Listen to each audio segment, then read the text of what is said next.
Hello po guys. Good day to us all po. God bless us all. To God be the glory po ulit. Thank you so much po sa lahat ng makakakita ng content ko na to na iikutan ng platform na to. Sana po pagtyagaan nyo po sana. Itry nyo po sana ang umpisahan mula part 1 hanggang dulong part. Bali, final part po to. Final part. Part A, B. A-B ng season 19, What is Written Truly Happened. To God be the glory po talaga. Kasi po nakakagawa pa ako ng mga ganitong content.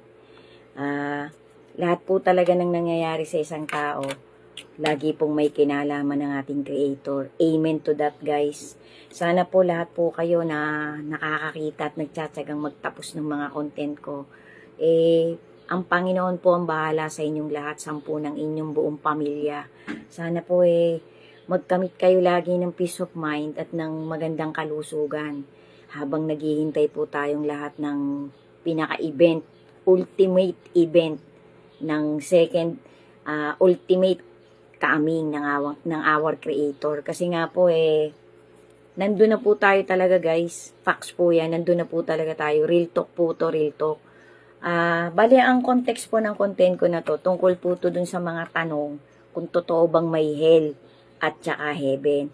Bali ito po, tatapusin ko na po itong part na to, itong part 8B ng season 19. Isusunod ko po yung season 20 about hell naman po. About hell tsaka tungkol po dun sa mga characteristics ng isang true believer ng ating Creator. Kasi marami po talagang mapapahamak guys.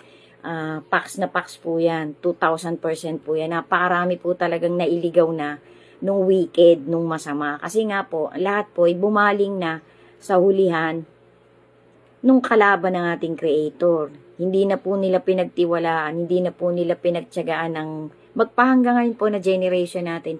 Hindi na po nila pinagtiwalaan na talagang babalik pa, na talagang magkakaroon pa talaga ng katuparan. Yung mga nakasulat sa huling love letter, sa pinaka latter part po ng Holy Scripture, ng banal na gospel ng ating Creator. So ako po, isa po ako dun sa tapat na naghihintay, isa po ako dun sa nangangarap na kahit katiting lang po magkamit ako ng salvation. Kasi sabi nga po, napakarami pong nangyayari ngayon guys. Totoo po yung sinalita ng bigatin, sana talagang maraming taong mauuhaw pagdating ng last generation ng humanity. Nangyayari na po yan. Yung nangyayari po ngayon sa Ukraine, kasi nga po pinasabog po ito po medyo fresh pa po itong nangyaring to. Pinasabog po ng Russia yung pinakamalaking dam na nagpapagalaw ng communication, ng talagang literal na tubig na naiinom ng lahat ng civilization, lahat ng tao, karamihan sa Ukraine. Pinagkukunan din po nila yan ng elektrisidad. Pinasabog po yung dam. So bali, nagsasuffer po ngayon ang bansang Ukraine. Ang bansang Ukraine po at saka Russia, Syria, Turkey, Israel, yan po ay malapit sa Garden of Eden. Yan po ay binitawan ng ating Panginoon nung siya po ay nakipag-usap sa isang babaeng nagkaroon ng 6 na asawa sa balon ni Jacob. Binanggit niya po yan. Kung daanan niyo po yan, hindi ko po tanda kung nasa Lucas yan. Yung verses na yan na sinabi po ng Panginoon na ang umiinom ng tubig na iniigib mo dun sa babaeng yun na ipinaliwanag ng ating, nagawan ko na po yan ng content, pasyalan nyo po yung profile ko, nasa ilalim na nga lang po, medyo malalim na. Itatry ko po kung mauulit ko pa yung content na yan, kasi po yung babaeng to pinapangarap niya pong isang araw talagang madidinig niya yung gospel ng ating Creator. Nagkatotoo po, binagbigyan po siya ng ating Panginoon, kasi itong babaeng pong ito, kahit papano malinis po ang puso niya, kahit po siya nagkaroon na ng 6 na asawa, hindi niya po inilihim ang buhay niya. Yung libro po ng buhay niya, hayag, open. Kahit po siya pinag-uusapan ng mga taong yun. Maitawid ko lang po ulit guys. Umiwas po siya sa intriga, umiwas po siya sa mga marites, umiwas po siya sa chismis. Nabuhay po siya ng payapa na kahit nasasaktan ng kanyang kalooban, pinagchichismisan siya. Sa awa at tulong po ng Panginoon, nakita niya po ng harapan ng ating Panginoon. So yan po ay blessing sa kanya. Kaya siya po ang nagtawid, ikinalat niya po yung pakikipag-usap niya ng ating Creator, ang ating Panginoong Hesus, na sinabi sa kanya na talagang hayagang sinabi sa kanya na ako ang Misayas. So, lundag po sa tuwa tong babaeng to. Eh, kahit ako po, ilagay ko po yung sitwasyon ko, biruin nyo po, nakita niya ng harapan. Yan po ay hindi masusulat sa Holy Scripture kung hindi po yan facts. Kasi bawat po tumatawid talaga, generation by generation, pinahintulot po ng Panginoong malagay yan dyan.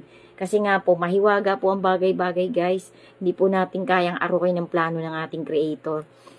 So guys, ito nga po, yung context po ng content ko na to, na season 19, What is Written Truly Happened, about po ito sa mga tanong na kung talaga bang may hell, kung talaga bang gustong-gusto ba talaga ng Panginoon na makarating ang karamihang tao dun sa pinapangako niyang new heaven, new earth, salvation. So napakarami pong tanong na tumawid po generation by generation na sinagot din po ng dokumentaring to.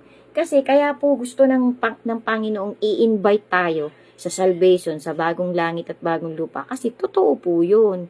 Hindi niya po yun sasabihin kung siya'y gumagawa-gawa lang ng kwento. Kasi wala pong lies sa bibig ng ating Creator. Lagi niya pong ipinagmamalasakit ang kaligayahan at kaligtasan ng kanyang mga nilikha.